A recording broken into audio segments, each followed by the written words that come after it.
Hello, welcome. In this video, you will learn how to read chord charts and tablature notation for ukulele. This is a really useful skill and communication method so that if you ever want to look up how to play a song, you can understand what all those little diagrams mean. So get your ukulele ready and let's get started. First, we will start with the most common form of charts. These are chord charts. And so the one that you see on the screen now shows you how to play a C chord. You already learned that, but let me tell you how to read it. The first line at the top represents the nut, okay? Then the lines going down represent the strings. The other horizontal lines represent the fret wires. So on the chart on the screen, you see a dot. And so the dot, if you look closely, is on the 3rd fret of string A.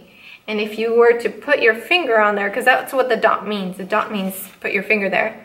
That means you put your finger on the 3rd fret of A string, and when you strum all the strings, you will get a C chord. So that's how you read the chord chart. Now chord charts can get a little tricky because you'll have 2 dots, 3 dots, sometimes even 4 dots. So let me explain those now. When you see something that has 2 dots, like an F chord, that means that you need to put 2 fingers at the same time on the fretboard or on the fingerboard. So the one that you see on the screen now, it's for F chord.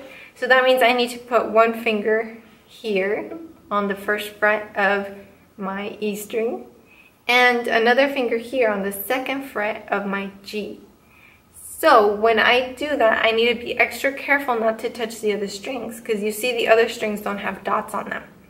So I need to only touch those 2 strings, and the way to do that is by curving my fingers, curving the hand, squeezing using leverage with the thumb on the back. And then when I play that, I'll get an F chord, so it'll sound totally different to the first one, which was C. So now this one's F. And so that's why they have different names and they have different locations. So now let's look at one that has a half bar. Bar means, with the ukulele at least, and the guitar, it means that you're going to press more than 1 string with 1 finger. And so let's look at B flat. B flat's a really good one. It's challenging, and if you can't play B flat right now, don't beat yourself up. This is something that comes with practice. I'm just introducing you to chord charts today. So with B flat, for example, we have a half bar. And what that means is that I'm going to press half of the strings, or 2 strings, with my index finger. Okay? Then I'm going to use my middle finger and ring fingers on the 2nd and 3rd frets of the next strings over.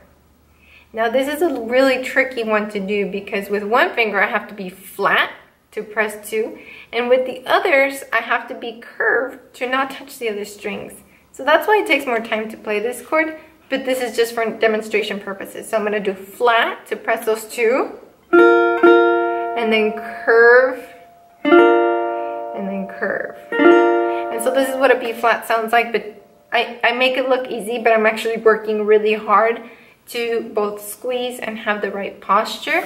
But that's what a half bar chord looks like. So now let's look at something like C sharp minor.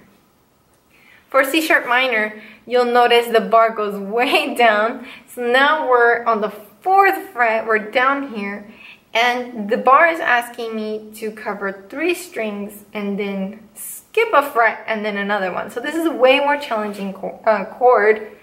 I don't know if I can even play it right now. But, so I'm gonna just save myself some time and bar the whole thing, all 4 strings, and then press with my ring finger on the other one.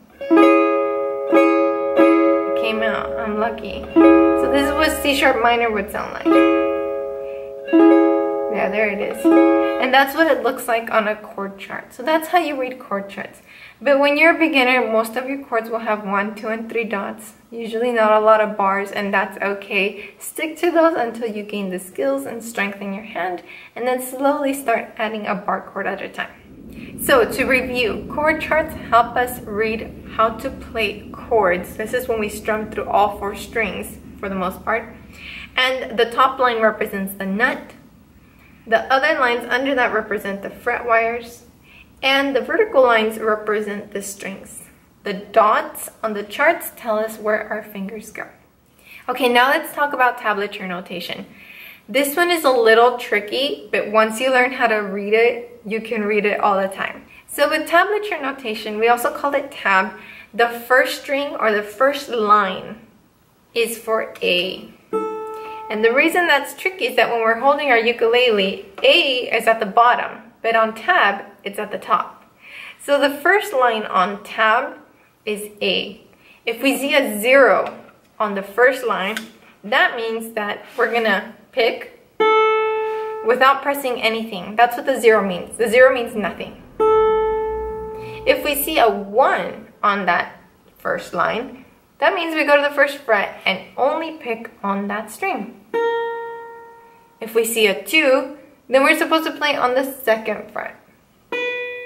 If we see a 3, then we're only supposed to play on the third fret. Now, when you go to the next line, we also go to the next string. The next line is E.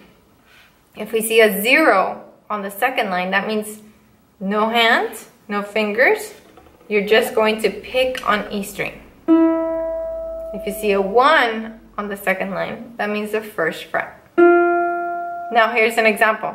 If you see a 5 on the second line, that means you go to the 5th fret and pick on that one, on the second line or your second string. Now the third line is for C. So here's a trick question. If you see a 7 on the third line, where is that on your ukulele? Try and see if you can figure it out. Remember that A is your first, E is your second, C is your third. So where would that be? What if you see a 4 on C string or on the third line? Well, let's figure that out. On the third line, that's our third string, that's C. 1, 2, 3, 4. That's where that would be. Or a 10. Well, we would need to go all the way down to the fret marker with where the 10 is at and be up there.